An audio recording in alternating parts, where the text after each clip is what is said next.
Bab 19, Variabel. Teladan Daniel dengan jelas menggambarkan kesetiaan Tuhan untuk selalu menjawab doa. Dalam Daniel 9, ia berdoa dan bertanya kepada Tuhan tentang nubuatan Yeremia bahwa orang Israel akan ditawan selama 70 tahun. Dalam kurung Daniel 9 ayat 1-3, Yeremia 25 ayat 11-12. Lebih dari 70 tahun telah datang dan pergi, jadi tampak seakan-akan janji Tuhan telah gagal terwujud.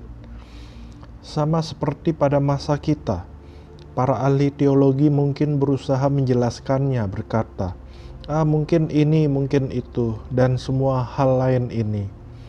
Namun Daniel berdoa dan bertanya, Tuhan, apa arti nubuatan ini? Sekarang sudah lebih dari 70 tahun masa dalam tahanan. Tuhan menjawab doanya dan memperlihatkan kepadanya bahwa saat itu adalah 70 kali 7 masa yang sebenarnya 490 tahun dalam tahanan. Dalam kurung Daniel 9 ayat 24. Ia juga memberi Daniel nubuatan penting mengenai kedatangan Mesias di Daniel 9 ayat 25-27. Ini adalah pewahyuan besar dalam firman Tuhan. Lalu aku, Daniel, mengarahkan mukaku kepada Tuhan Allah untuk berdoa dan memohon sambil berpuasa dan mengenakan kain kabung serta abu. Maka aku memohon kepada Tuhan Allahku dan mengaku dosaku demikian.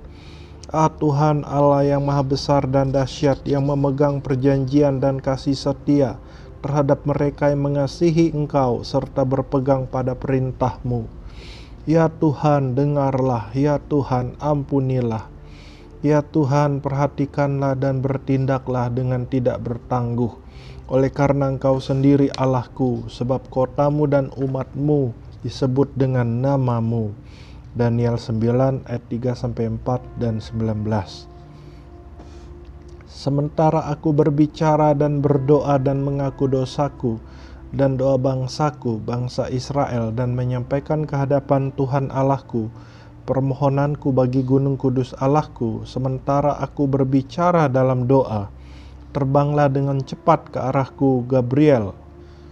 Ini adalah malaikat yang sama yang belakangan berbicara dengan Zakaria dan Maria di Lukas 1 ayat 19 sampai 26-27. Dia yang telah kulihat dalam penglihatan yang dahulu itu pada waktu persembahan korban petang hari. Lalu ia mengajari aku dan berbicara dengan aku. Daniel, sekarang aku datang untuk memberi akal budi kepadamu untuk mengerti. Daniel 9 ayat 20-22. 3 menit.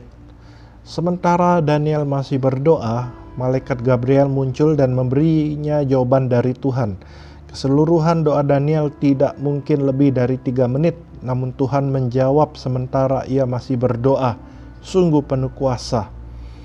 Ketika engkau mulai menyampaikan permohonan, keluarlah suatu firman, maka aku datang untuk memberitahukannya kepadamu. Sebab engkau sangat dikasihi, jadi camkanlah firman itu dan perhatikanlah penglihatan itu. Daniel 9 ayat 23. Perhatikan apa yang dikatakan malaikat tentang kapan Tuhan telah menjawab. Ketika engkau mulai menyampaikan permohonan, keluarlah suatu firman, dan aku di sini dengan jawabanmu. Banyak orang berpendapat tidak ada yang namanya waktu, ruang, dan jarak dengan Tuhan. Tapi asumsi ini tidak bisa dibuktikan di dalam Alkitab. Mereka pikir jika Tuhan ingin menyembuhkan, membuat berhasil, melepaskan, memberi sukacita, atau apapun kepada seseorang, yang perlu ia lakukan hanyalah menghendakinya dan boom, hasilnya seketika ada di sana. Mereka percaya jika Tuhan ingin sesuatu diselesaikan, maka sesuatu itu seketika selesai. Tidak ada yang bisa menghentikan atau menangguhkan Tuhan mengerjakan apa yang ia ingin kerjakan. Ini menyebabkan asumsi yang keliru bahwa ketika kita tidak melihat apapun, Tuhan belum berbuat apa-apa. Namun, Daniel 9 memberi kita sebuah contoh di mana Tuhan berbicara dan dibutuhkan waktu sekitar 3 menit untuk terwujud. Saya tidak yakin mengapa, tapi ada suatu periode waktu antara saat Tuhan bergerak dan saat manifestasinya. Mungkin Gabriel berada 100 juta tahun cahaya jauhnya dan dibutuhkan 3 menit baginya untuk menempuh jarak itu. Mungkin ia harus mengepak barang-barangnya atau menyikat giginya. Siapa tahu apa yang sedang ia kerjakan. Namun, perlu 3 menit sebelum apa yang Tuhan perintahkan dimanifestasikan. Pertimbangkanlah alam roh. 3 menit tidak terlalu buruk. Anda bisa mengatasinya jika Anda maju ke depan dalam suatu pertemuan doa dan segalanya baik-baik saja pada waktu Anda jatuh ke lantai altar. Tapi bagaimana jika dibutuhkan 3 minggu dan bukan 3 menit? Saat itulah kebanyakan orang kehilangan iman mereka. Jika mereka tidak bisa melihat atau merasakan jawaban mereka dengan segera, maka mereka menyimpulkan, saya meminta tapi Tuhan tidak menjawab. Bagaimana Anda tahu? Bagaimana Anda bisa yakin bahwa Tuhan belum memerintahkan jawaban Anda dan jawaban itu sedang dalam proses keluar dari alam roh menuju alam jasmani? Bisakah Anda melihat semua aktivitas yang tengah berlangsung di alam roh bagi Anda? Biasanya orang-orang bahkan tidak mempertimbangkan ini. Mereka hanya percaya bahwa jika Tuhan mau maka ia bisa melakukan apapun dengan seketika. Jadi jika sesuatu tidak langsung terwujud, Tuhan belum bergerak. Ini benar-benar hanyalah pengagungan akan kemampuan kita sendiri. Jika Anda pikir Anda bisa menangkap semua yang sedang berlangsung di sekitar Anda dalam alam roh, Anda sedang berpikir terlalu tinggi tentang diri Anda sendiri. Di dunia nyata ada kuman mikroskopik dan butiran debu yang melayang di udara. Meskipun Anda tidak bisa melihatnya dengan indera jasmani Anda tahu mereka ada. Di alam roh ada segala macam hal berlangsung yang tidak Anda sadari. Sungguh sombong jika Anda berdoa dan berpikir bahwa sama sekali tidak ada yang terjadi. Jika Anda tidak langsung melihat, merasa, mendengar, mencium, atau meraba jawaban Anda. Sebenarnya ada lebih daripada yang bisa Anda pikirkan dengan otak Anda. Mudah bagi Anda untuk menganggap saya berbeda dengan Anda seandainya saya memberikan ilustrasi dari hidup saya. Anda akan berkata, begitulah yang terjadi padamu, Andrew. Entah bagaimana segalanya bekerja lebih baik bagimu daripada bagi saya. Selain itu, kau tidak menghadapi masalah yang saya hadapi di dalam hidup saya sekarang. Jika saya memberi Anda contoh dari kehidupan Yesus, Anda juga bisa berkata, tapi itu Yesus. Ia bisa melakukannya segera, tapi ini saya di sini sekarang. Yesus adalah Tuhan, tapi ia tidak bertindak menurut keilahiannya. Ia bertindak oleh iman seperti manusia di bawah perjanjian. Ini sama seperti para murid. Sebenarnya tidak ada perbedaan di antara mereka dan Anda sebagai orang percaya yang lahir baru, kecuali di dalam pikiran Anda sendiri. 3 minggu. Daniel adalah contoh yang sangat bagus. Pria yang sama berdoa pada 2 saat yang berbeda dan menerima 2 hasil yang berbeda. Kalaupun begitu, ia pasti memiliki iman yang lebih besar sesudah perjumpaannya yang ajaib di dalam pasal 9. Ia seharusnya begitu bersemangat karena hasil dari kehidupan doanya terus membaik. Namun sebaliknya, hasilnya menjadi semakin buruk. Kali ini dibutuhkan 3 minggu penuh untuk menerima jawabannya. Pada waktu itu aku, Daniel, berkabung 3 minggu penuh. Makanan yang sedap tidak kumakan, daging dan anggur tidak masuk ke dalam mulutku, dan aku tidak berurap sampai berlalu 3 minggu penuh. Daniel 10 ayat 2-3. Daniel berkabung dan berfokus sepenuhnya kepada Tuhan. Tapi tetap saja dibutuhkan 3 minggu penuh untuk menerima jawabannya, dan bukan hanya 3 menit seperti sebelumnya. Pernahkah hal itu terjadi pada Anda?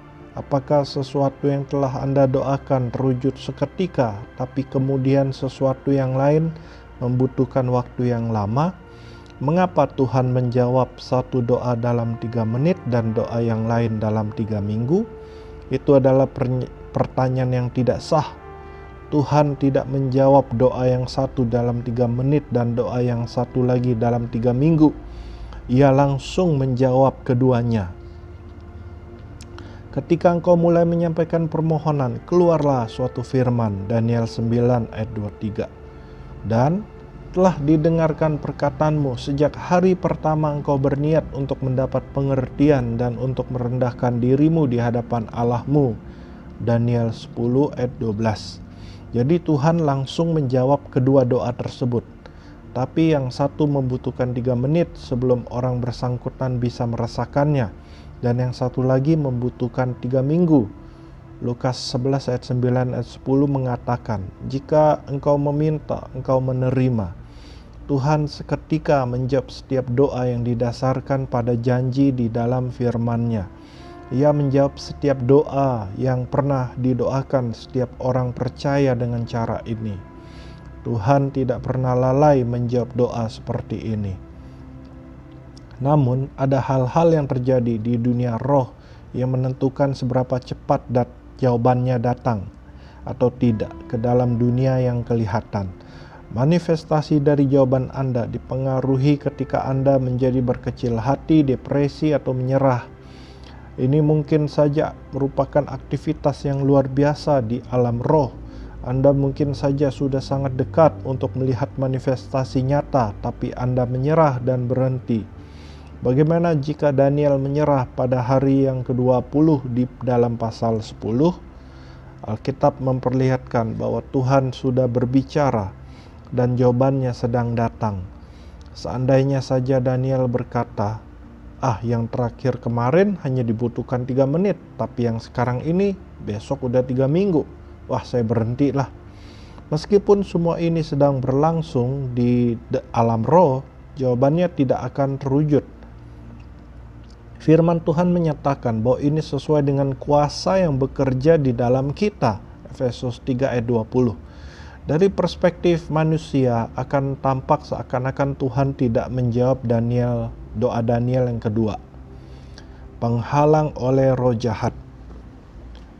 Pemimpin kerajaan orang Persia berdiri 21 hari lamanya menentang aku. Tapi kemudian Mikhael, salah seorang dari pemimpin-pemimpin terkemuka, datang menolong aku dan aku meninggalkan dia di sana berhadapan dengan raja-raja orang Persia. Daniel 10 ayat 13. Utusan malaikat mengatakan kepada Daniel apa penghalangnya.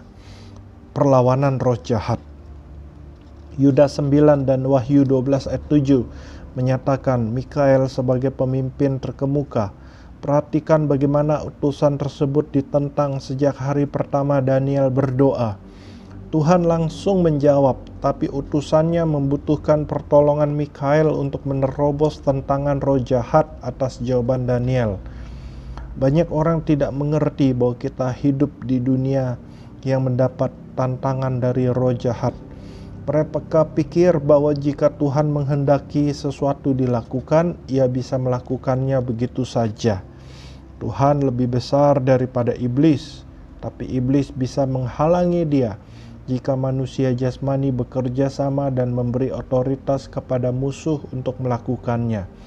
Segalanya tidak bekerja otomatis hanya karena sesuatu itu kehendak Tuhan dan Anda sudah mendoakannya. Itulah sebabnya saya menghadapi berbagai macam tantangan ketika saya pergi untuk mengosongkan rumah sakit. Saya baru saja menjadi begitu bersemangat mengenai kesembuhan dan berpikir, ini sungguh menakjubkan, Tuhan menghendaki semua orang disembuhkan. Meskipun itu benar dan saya beriman, orang-orang sakit di sana tidak menerimanya dengan sangat baik. Seorang pria yang harus duduk di kursi roda benar-benar merenggut tongkatnya dan melajukan kursi rodanya di lorong mengejar saya. Mengayunkan tongkatnya dengan marah ke arah saya. Ia terus berteriak, Tuhan menjadikan saya seperti ini. Sudah jadi kehendaknya saya sakit. Kau menghujat Tuhan. Pada kesempatan lain, seorang pria Afrika terbaring sekarat di depan saya. Semua kerabatnya sudah dipanggil dan para dokter bekerja dengan giat. Salah seorang anggota keluarganya telah mengundang saya untuk mendoakan orang ini. Sementara berada di sana, saya memperhatikan para dokter profesional menghidupkan dia dari kematian sekali melalui alat kejut listrik. Dengan lembut saya mengatakan kepadanya, "Saya ingin berdoa untukmu, Tuhan menghendakimu sembuh sekarang." Ia menjawab, "Andai kata Tuhan memang menghendakinya, ini memang kehendak Tuhan, kau akan sembuh." Kemudian orang ini yang telah dihidupkan kembali sekali sebelumnya di atas ranjang kematiannya di sana menjadi marah dan berteriak kepada saya, "Tidak, kau tidak bisa mengatakan Tuhan hendak menyembuhkan saya." Bangkit dari tempat tidurnya, ia terus berteriak sekuatnya, "Tuhan akan membunuh saya." Para dokter di sana menyeret saya dan mengeluarkan saya dari rumah sakit hanya karena mengatakan kepada orang ini, "Tuhan akan menyembuhkanmu." Orang ini mati, Tuhan hendak menyembuhkannya, tapi ketidakpercayaan menghalangi hal itu terjadi. Ini keputusan mereka. Seorang wanita yang selama ini mendoakan seorang anggota keluarganya agar disembuhkan tengah bergumul dan bingung karena tidak adanya manifestasi. Ketika ia bertanya apa tindakannya yang salah, saya mengatakan kepadanya bahwa mungkin tidak ada yang salah. Persoalannya mungkin saja adalah cara anggota keluarga ini benar-benar percaya di dalam hatinya. Hanya karena seseorang kedengaran dan tampak seperti orang yang beriman untuk menerima kesembuhan, tidak berarti mereka benar-benar seperti yang kelihatannya. Don Crow, rekan saya sesama pendeta, dan saya pergi ke rumah seorang pria hampir setiap hari selama berbulan-bulan. Kami melayani dia terus-menerus. Suatu kali, ia begitu lemah sehingga nyaris tidak bisa mengangkat telepon. Istrinya harus memegangi gagang telepon di dekat telinganya. Sementara saya mengatakan kepadanya, "Jangan mati sebelum saya sampai di sana." Don dan saya datang dan mulai melayaninya.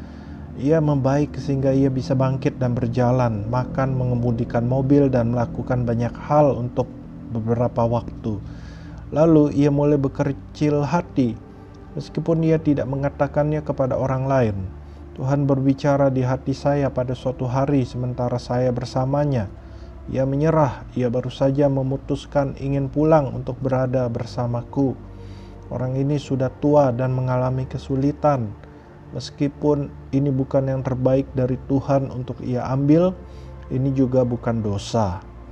Saya berkata kepada istrinya, "Tuhan berbicara kepada saya dan mengatakan bahwa suamimu sudah menyerah dan memutuskan untuk pulang ke sorga. Saya percaya Tuhan menghendaki dia sembuh, tapi Anda tahu, jika ia mau pulang tidak ada yang salah dengan itu." Saya melanjutkan, "Kau punya pilihan. Kau bisa saja terus percaya berlawanan dengan kehendaknya bahwa ia akan pulih, yang pasti tidak akan berhasil, atau kau bisa menikmati hari-hari terakhir kalian bersama. Kau bisa menjadikan hari-hari ini kacau, atau kau bisa memuji Tuhan karena kau tahu kemana ia akan pergi dan mengasihinya dalam perjalanannya." Dengan marah, wanita ini menghardik saya dan menuduh, "Kau tidak beriman." Saya terus berkunjung mendoakan kesembuhannya dan mengikuti perkembangannya. Tapi saya tahu di dalam hati apa yang Tuhan sudah katakan. Orang ini meninggal. Saat pemakamannya, orang-orang bertanya, "Mengapa tidak berhasil?" Saya benar-benar tidak mengerti. Setelah kematiannya, istrinya menemukan catatan hariannya. Tepat pada hari saya berbicara dengannya, ia menulis, "Aku baru saja memutuskan untuk pulang, tapi akan terus bertindak seakan-akan aku percaya supaya orang-orang di dekatku tidak kecewa." Ia terus bertindak biasa saja dan kami bertanya-tanya mengapa. Tuhan selalu konsisten. Anda tidak selalu mengetahui apa yang sedang berlangsung dalam hati orang. Jika Anda mengambil tanggung jawab dan berkata, "Saya sudah berdoa dan percaya, tapi Tuhan tidak menjawab." Jika memang kehendaknya untuk menyembuhkan, ia pasti disembuhkan. Itu sama saja mengklaim pengetahuan dan kemampuan yang tidak Anda miliki. Anda tidak selalu mengetahui apa yang sebenarnya berlangsung. Namun Tuhan selalu konsisten. Menurut firman-Nya yang bisa kita jadikan dasar hidup kita, Tuhan menyatakan oleh bilur-bilurnya kita telah sembuh. 1 Petrus 2 ayat 24. Ia mau supaya semua disembuhkan dari kesakitan dan penyakit mereka. Itulah yang diajarkan Alkitab. Anda harus bertindak sesuai dengan apa yang dikatakan firman. Variabelnya bukan Tuhan, tapi iblis. Tuhan langsung menjawab kedua doa Daniel, tapi iblis menentang dan menangguhkan manifestasi jawaban tersebut pada kali yang kedua. Banyak orang keliru mempercayai bahwa iblis itu tidak mungkin salah dan setia sepanjang waktu. Mereka pikir iblis tidak pernah lalai, meskipun mereka tidak mengakuinya. Itulah yang sebenarnya mereka percayai. Orang-orang sering mengatakan kepada saya bagaimana mereka telah melakukan semua yang mereka ketahui, tapi tetap tidak yakin apakah Tuhan akan menjawab mereka. Namun jika mereka melakukan kesalahan terkecil, entah bagaimana, mereka yakin iblis akan menangkap mereka setiap waktu. Orang-orang Kristen ini tampaknya lebih beriman kepada iblis daripada kepada Tuhan. Anda perlu mengetahui bahwa iblis sering gagal. Mengapa ia tidak memerangi doa di dalam Daniel 9? Ia mungkin lalai. Iblislah perbedaannya. Roh jahat tidak melahirkan bayi roh jahat. Tidak ada roh jahat yang baru yang terus berdatangan sepanjang waktu. Mungkin ada banyak roh jahat di masa Adam dan Hawa, tapi sejak itu mungkin mereka makin tersebar sangat sedikit. Jadi tidak semua orang memiliki setan pribadi. Begitu banyak orang yakin mereka memilikinya, tapi setan itu tidak bisa berbicara kepada setiap orang setiap hari. Ia kekurangan jumlah. Iblis harus memiliki siapa yang ia ingin pengaruhi secara pribadi. Sama seperti pemangsa mengincar segerombolan binatang, ia memilih yang lemah dan yang memisahkan diri dari kawanannya. Ada berbagai hal yang menarik. Roh jahat datang kepada kita, tapi kebenarannya tidak semua orang memiliki roh jahat yang menyerang mereka setiap hari. Setan sibuk melakukan segala sesuatu yang ia bisa lakukan untuk melawan kerajaan Allah ketika Daniel berdoa. Ia mungkin mengira doa Daniel tidak mungkin berhasil, jadi ia membiarkannya lolos di dalam pasal 9. Namun setelah jawaban dan pewahyuan yang luar biasa datang, iblis menugaskan roh jahat yang besar untuk memastikan agar doa Daniel tidak bisa menerobos. Ada perbedaan besar antara cara mereka berdoa di dalam perjanjian lama dan cara kita berdoa di dalam perjanjian baru. Mereka harus membuat doa menerobos, tapi sebagai orang percaya di dalam Kristus, Tuhan sendiri sudah tinggal di dalam kita. Namun prinsip yang saya ingin Anda lihat adalah bahwa iblis menugaskan roh jahat untuk menghalangi doa Daniel. Ini menyebabkan perbedaan antara 3 menit dan 3 minggu. Tuhan bukan variabelnya, tapi iblis. Bab 20. Penghalang disingkirkan. Kebanyakan orang Kristen meragukan Tuhan ketika mereka berdoa dan tidak langsung melihat jawaban mereka. Mereka mengeluh, "Tuhan, apa yang kau lakukan? Mengapa kau tidak menjawab doa saya?" Orang percaya ini gagal mempertimbangkan bahwa iblis mungkin menghalangi mereka atau jawaban mereka benar-benar membutuhkan waktu untuk terwujud. Ide yang salah ini bahwa Tuhan bisa melakukan apapun seketika menjadi serbuan besar bagi segala macam ketidakpercayaan. Tuhan menciptakan dunia ini dengan segala sesuatu seperti waktu dan ruang. Jika Anda ingat bahwa mungkin perlu waktu bagi segala sesuatu untuk terjadi, dan iblis bisa menghalangi jawaban Anda. Ini akan membantu jika Anda berdoa dan manifestasinya tidak langsung datang. Sebagai ganti langsung meragukan Tuhan, Anda meragukan diri sendiri atau iblis. Banyak faktor bisa masuk dan menghalangi atau memperlambat manifestasi kuasa Tuhan. Sahabat saya mendengar saya mengajarkan ini lebih dari 15 tahun lalu. Pada waktu itu, ia telah berusaha menjual rumahnya selama lebih dari 2 tahun. Karena ia tidak mau membayar komisi untuk perantara, ia memasang papan tanda di halaman depan rumahnya, dijual oleh pemilik. Hampir setiap hari selama 2 tahun itu ia dengan setia berdoa, "Tuhan, saya meminta kepadamu agar rumah saya terjual." Namun sedikit sekali orang yang melihatnya dan benar-benar tidak terjadi apapun. Kemudian ia mendengar saya mengkhotbahkan pesan ini dan menerapkannya pada situasinya. Tuhan berkata kepadanya, "Bob, sebenarnya aku telah mengirim seseorang untuk membeli rumahmu di hari pertama kau memasang papan tanda itu di halamanmu. Aku sudah bertindak agar rumahmu terjual, tapi iblis yang menghalanginya." Kebanyakan orang berdoa, "Tuhan, tolonglah agar rumah saya terjual." Kemudian jika tidak laku, mereka bertanya-tanya, "Tuhan, mengapa kau belum berbuat apa-apa?" Tuhan tidak akan membeli sendiri rumah Anda. Ia akan mengirim orang lain untuk melakukannya. Anda perlu sadar bahwa orang lain sering dilibatkan dalam manifestasi jawaban doa Anda.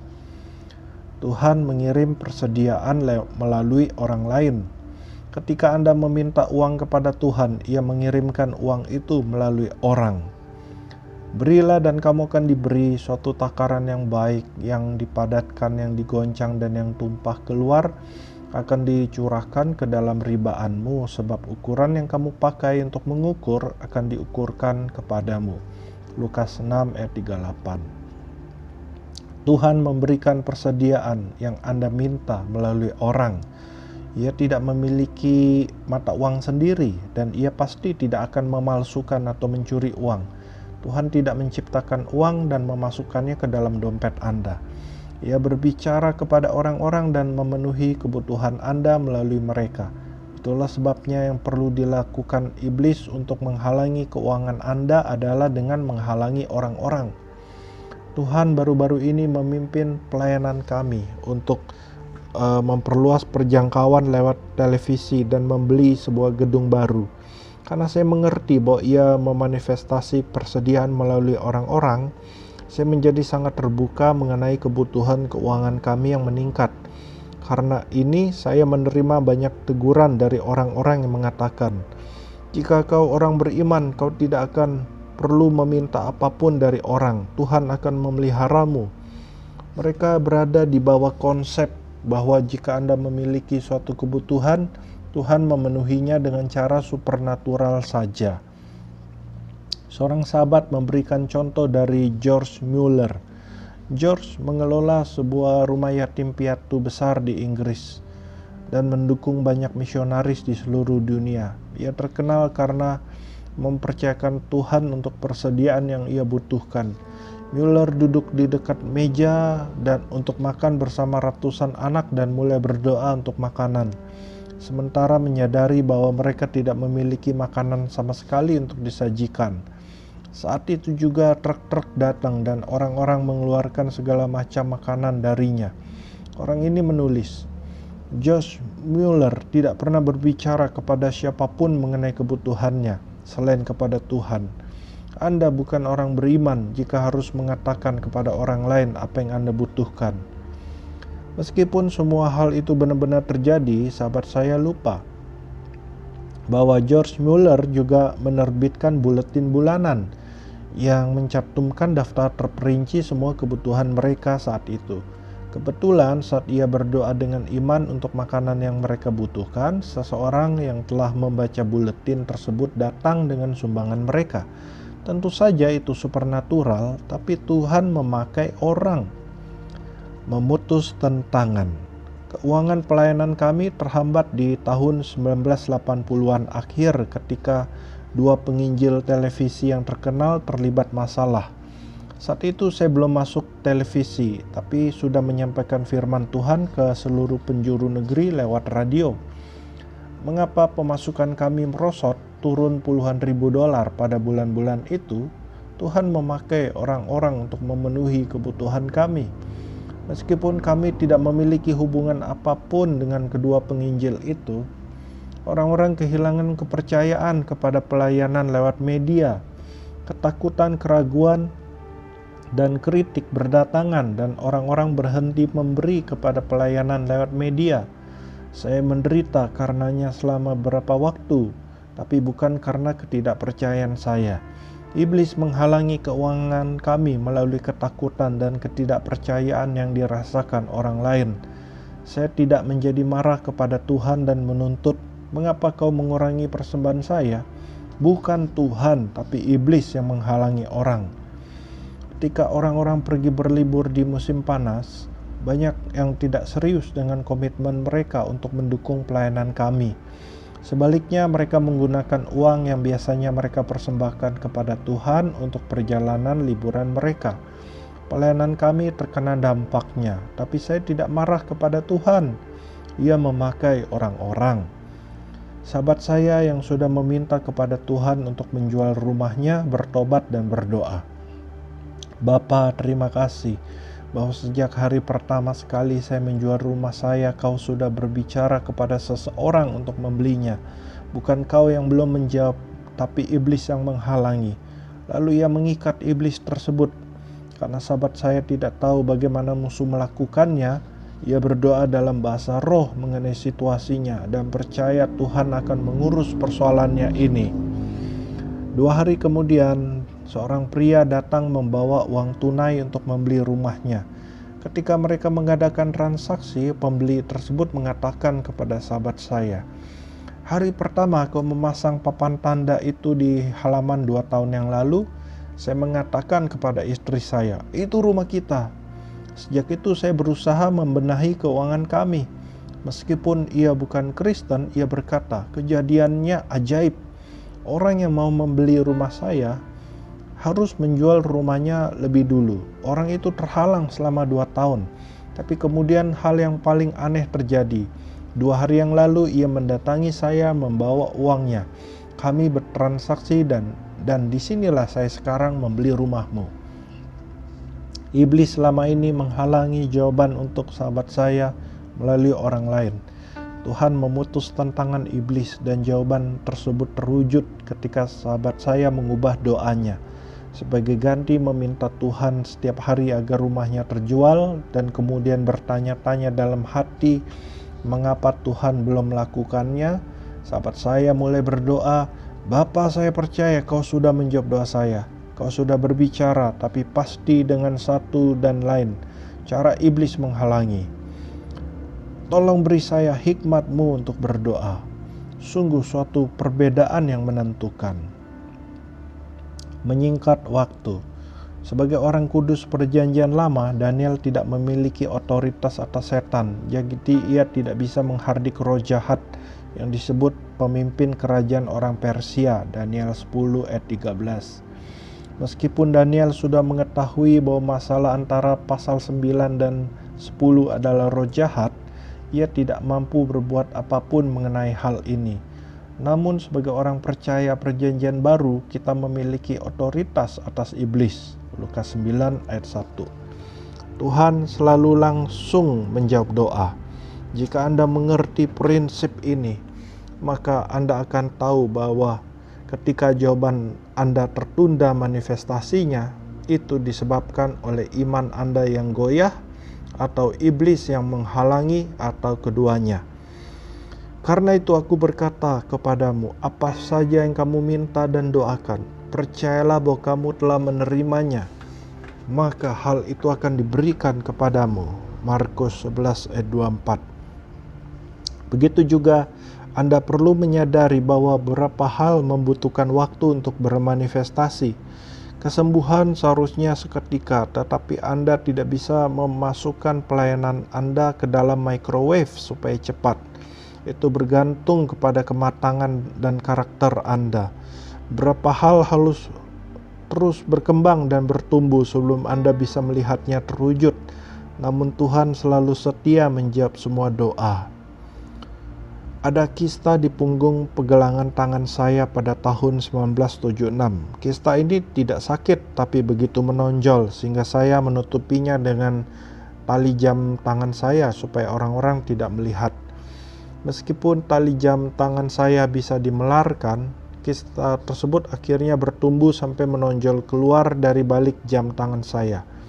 Setelah mendoakannya setiap hari dengan mengatakan, "Bapa, saya menerima kesembuhan saya pun menaruh tangan itu di balik punggung saya supaya saya tidak perlu melihatnya." Saya mengabaikan kista itu sambil berpikir, ini adalah iman. Saya tidak mau melihat apapun yang berlawanan dengan apa yang saya yakini.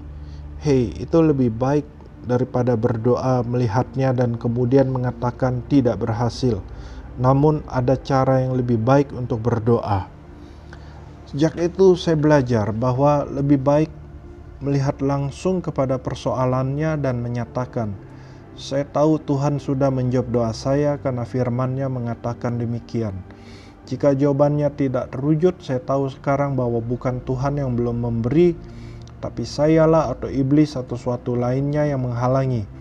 Saya mengambil senjata rohani saya dan memakainya untuk menyingkat waktu antara amin dan itu dia dalam kurung manifestasi. Ketika Anda tahu di dalam hati bahwa Tuhan sudah memberikannya kepada Anda di dalam alam roh, Anda tidak perlu menunggu selama 3 minggu seperti Daniel agar jawaban tersebut terwujud di dunia nyata. Sebagai orang percaya di dalam Yesus Kristus, ambillah otoritas Anda dan perintahkanlah iblis untuk pergi daripada memberitahu Tuhan tentang hal itu. Berbicaralah langsung kepada masalahnya, lalu bertindaklah berdasarkan firman Tuhan. Jangan duduk-duduk saja sambil menunggu, lakukanlah sesuatu. Terserah Anda. Seorang wanita bersaksi kepada saya tentang sakit giginya. Ia selama ini berdoa dan melakukan yang ia tahu harus dilakukan. Setelah berkata-kata kepada giginya, ia memulai memuji Tuhan dan bersyukur kepada Dia bahwa kesembuhannya sudah terjadi. Ketika ia meminta hikmat kepada Tuhan, Tuhan pun menuntunnya untuk menjalankan otoritasnya dengan mengatakan, "Iblis, di dalam nama Yesus saya memerintahkanmu untuk tidak mengganggu saya lagi." Begitu ia mengucapkan kata-kata ini, rasa sakitnya langsung lenyap sama sekali. Agaknya sakit giginya bukan hanya fisik, tapi juga penyakit akibat roh jahat. Tuhan selalu menjawab doa Anda seketika, tapi Anda tidak selalu langsung mengetahui apa penghalangnya. Terkadang dibutuhkan waktu untuk Anda menemukan bagaimana menyelesaikannya. Gunakan hikmat dan berdoalah dalam roh sampai Tuhan memimpin Anda ke arah tertentu. Lalu ambil otoritas Anda dan tangani persoalannya. Ini akan menyingkat waktu antara amin dan manifestasi. Pada dasarnya terserah pada Anda seberapa cepat jawaban Anda terhadap doa terwujud. Yesus menggunakan strategi yang sama ketika berdoa untuk seseorang yang buta. Markus 8 ayat 22-26. Ia membawa orang itu keluar dari kota berdoa untuknya dan kemudian bertanya apa yang ia lihat. Ada orang yang mengatakan, itu artinya tidak percaya. Tidak, Yesus bukan bertanya apakah berhasil. Ia tahu Allah sudah memberikan. Alasan ia membawa orang itu keluar dari kota pada mulanya adalah karena Betsaida begitu penuh dengan orang-orang yang tidak percaya. Yesus berkata, "Celakalah engkau Korazim, celakalah engkau Betsaida. Karena jika di Tirus dan di Sidon terjadi mujizat-mujizat yang telah terjadi di tengah-tengah kamu, sudah lama mereka bertobat dan berkabung." Lukas 10 ayat 13. Betsaida adalah salah satu kota yang paling tidak percaya yang pernah Yesus kunjungi. Yesus harus menuntun orang ini dan membawa dia menjauh dari ketidakpercayaan orang-orang di kota. Meskipun Yesus sudah membawa orang ini keluar dari kota, ia tahu ia belum mengeluarkan seluruh kota dari orang tersebut. Tuhan merasakan masih ada sejumlah penghalang berupa ketidakpercayaan di dalam dia. Yesus berdoa karena mengetahui Bapanya sudah melepaskan kuasa. Jadi ia tidak bertanya apakah berhasil, tapi sudahkah kau menerima? Apa kau masih mengalami masalah? Tuhan merasakan masih ada sejumlah penghalang ketidakpercayaan di dalamnya. Yesus berdoa karena mengetahui Bapanya sudah melepaskan kuasa. Jadi Tuhan berkonfrontasi dengan masalah fisik secara berhadapan muka dan menatapnya langsung. Ketika orang itu memanifestasikan kesembuhannya hanya sebagian, Yesus berdoa kembali untuknya. Itu akan membuat dia dikeluarkan dari kebanyakan sekolah Alkitab sekarang ini karena bukan iman bila meminta sesuatu 2 kali. Tuhan tidak meminta apapun 2 kali. Ia percaya dan menerimanya sejak pertama kali. Kedua kalinya ia mengambil otoritas dan kuasa rohaninya dan memakainya. Jika iblis bertahan menghadapi 1 dosis, ia pasti tidak akan tahan menghadapi 2. Jadi Yesus berdoa lagi dan orang itu pun melihat dengan jelas. Seperti itulah para pelayan doa kami. Berdoa dalam pertemuan-pertemuan kami. Kami tidak sekedar meminta kesembuhan kepada Tuhan dan kemudian tersenyum kepada Anda berkata pergilah dalam damai. Tidak, kami bertanya, apakah Anda sudah menerima manifestasi penuh? Apakah nyerimu sudah hilang? Apakah kau mampu bergerak? Jika Anda belum mengalami manifestasi penuh, kita mulai mengambil otoritas berbicara kepada bagian tubuh yang menderita dan memerintahkan bagian tubuh itu bekerja. Meskipun kita tidak melihat setiap individu disembuhkan, kebanyakan orang benar-benar menerima manifestasi kesembuhan. Kemuliaan hanya bagi Tuhan. Bab 21. Anda dapat menerima dari Tuhan. Jadi iman timbul dari pendengaran dan pendengaran oleh firman Kristus. Ketika Anda mendengar pengajaran dari firman Tuhan mengenai kesembuhan, kelepasan, kemakmuran atau apapun lainnya yang Yesus sudah berikan dalam penebusan, iman Anda dikuatkan untuk menerima. Begitu Anda mengetahui Anda sudah memperolehnya di alam roh, manifestasi di alam nyata datang dengan cepat. Ketika pengetahuan dan pengertian Anda akan sesuatu meningkat dari firman, Anda bisa melepaskan iman Anda dan melihatnya bermanifestasi dengan lebih cepat. Sewaktu melayani kesembuhan, Anda perlu menyadari bahwa orang yang Anda doakan juga memiliki peran besar dalam hal mereka menerima atau tidak. Anda tidak bisa mengambil tanggung jawab untuk mereka, tapi Anda bisa menjadi bagian positif dari prosesnya. Bahkan Yesus tidak bisa mengatasi ketidakpercayaan orang lain. Markus 6 ayat 5-6. Tuhan setia. Saya sudah sering melayani banyak orang yang ingin didoakan dalam ibadah. Saya telah mendoakan satu orang yang tidak sembuh, tapi yang lain disembuhkan seketika. Pindah ke orang berikutnya, ia tidak menerima, tapi orang berikutnya sembuh.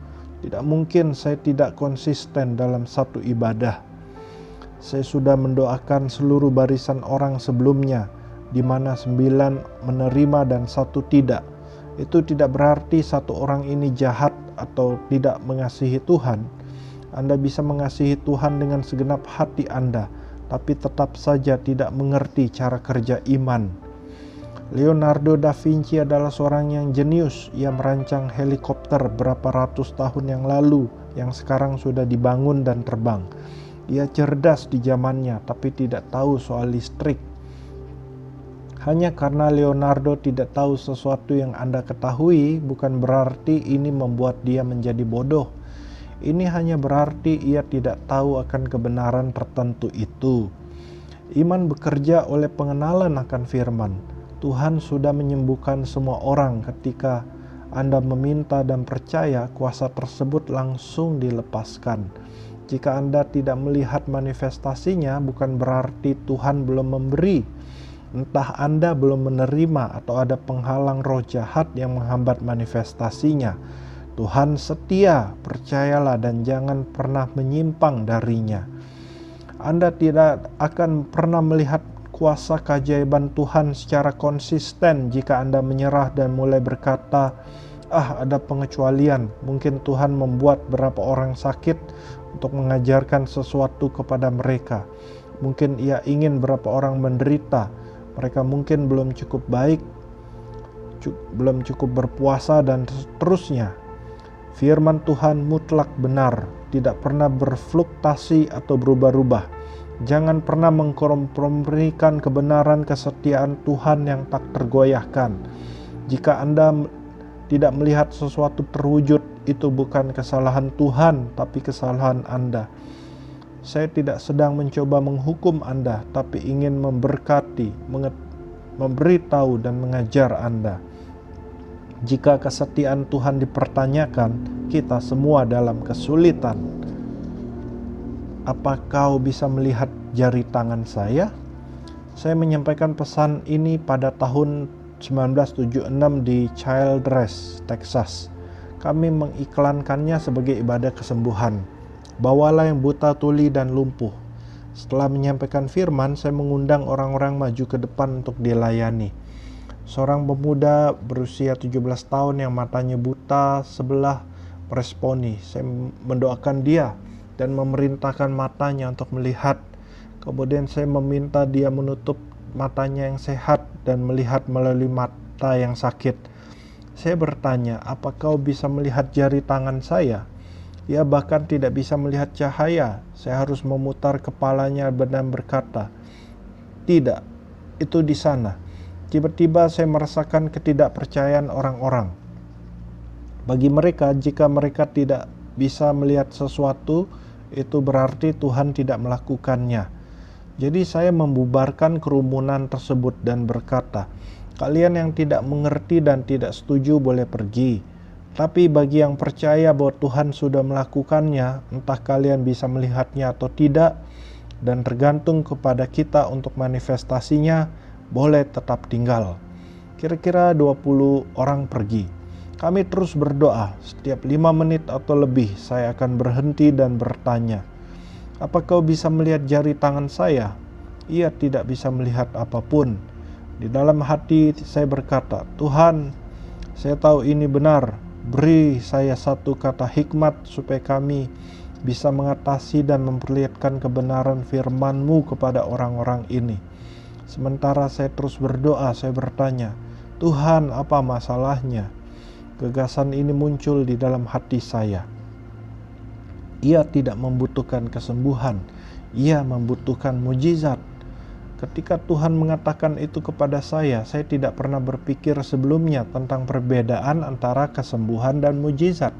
Jadi saya terus merenungkan ini dan berdoa dalam bahasa roh sambil bertanya-tanya, Tuhan, apa ini? Ia tidak membutuhkan kesembuhan, ia membutuhkan mujizat.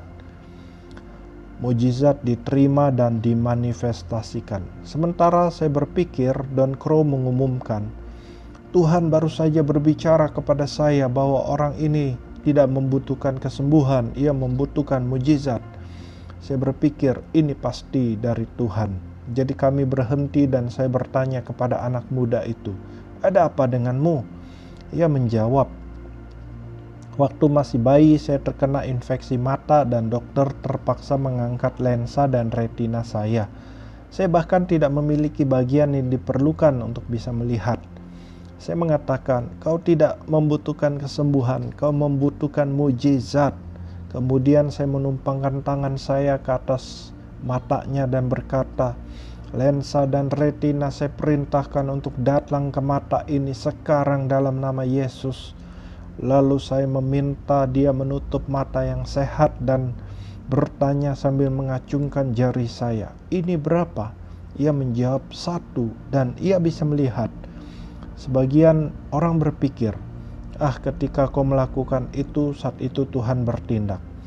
Tidak, Tuhan telah bertindak 2000 tahun yang lalu dalam kematian, penguburan, dan kebangkitan anaknya. Ia langsung menjawab doa saya 30 menit sebelumnya, dan kuasanya sudah bekerja. Hanya saja kami belum mengarahkannya dengan benar, kami belum berkata-kata kepada gunung tersebut. Seandainya kami tidak bertekun dalam doa, anak itu mungkin masih buta sebelah dan bertanya-tanya, Tuhan ada apa? Itu adalah ketidakpercayaan sama seperti ketidakpercayaannya. Tapi kami memutuskan untuk tetap berdiri di sana dan berdoa. Meskipun kami membutuhkan 30 menit untuk mendapatkan perkataan dari Tuhan untuk melakukan apa yang perlu dilakukan, kami menerima dan mujizat pun terjadi. Bagi kami ini sangat sepadan. Mengambil sikap ini, Anda membiarkan dokter melakukan prosedur pengobatan dan operasi kepada Anda pada jam, hari, dan minggu terakhir itu dan menghabiskan ratusan dan ribuan dolar. Tetapi jika Anda meminta kesembuhan kepada Tuhan dan itu tidak terjadi pada waktu Anda rebah di lantai altar, maka ia gagal. Ayolah, Anda mungkin bukan Yesus, tapi Anda adalah yang terbaik yang ia miliki untuk ia pakai saat itu. Ketekunan Anda di dalam doa bisa menjadi perbedaan yang menentukan antara seseorang menerima mujizat atau tidak. Mungkin Anda membutuhkan beberapa waktu, tapi saya mendorong Anda untuk mengambil sikap ini. Kalau saya bisa menggeser iblis 1 inci, saya bisa memindahkan dia 1 mil, inci demi inci jika terpaksa. Anda bisa menerima dari Tuhan. Kesimpulan, seperti yang sudah saya katakan sejak awal, ini bukan satu-satunya cara untuk berdoa, ataupun Anda salah jika Anda tidak berdoa dengan cara ini. Buku ini adalah tentang cara yang lebih baik untuk berdoa. Saya sudah melakukan semua yang saya katakan salah, tapi saya tetap mengasihi Tuhan dan Ia mengasihi saya. Namun karena saya selama ini berdoa dengan cara seperti saya diajarkan di dalam buku ini, saya telah melihat perbaikan besar pada hasil yang saya peroleh. Saya berdoa agar Tuhan mau mengambil hal-hal yang sudah saya bagikan dan membawa Anda ke dalam pengertian yang baru tentang apa doa itu dan bagaimana doa Anda bisa menjadi lebih efektif. Saya percaya Tuhan akan memakai kebenaran ini untuk membawa Anda keluar dari tradisi agamawi apapun yang membuat firman Tuhan tidak berpengaruh di dalam hidup Anda. Anda akan mengalami kebebasan dan sukacita yang ditimbulkan oleh pengenalan akan Tuhan di dalam roh dan kebenaran. Sementara Anda menerima dan kebenaran ini memerdekakan Anda, saya berdoa agar Tuhan memberi Anda kesempatan untuk membagikan hal-hal ini kepada orang lain, supaya mereka juga bisa mulai mengalami cara yang lebih baik untuk berdoa.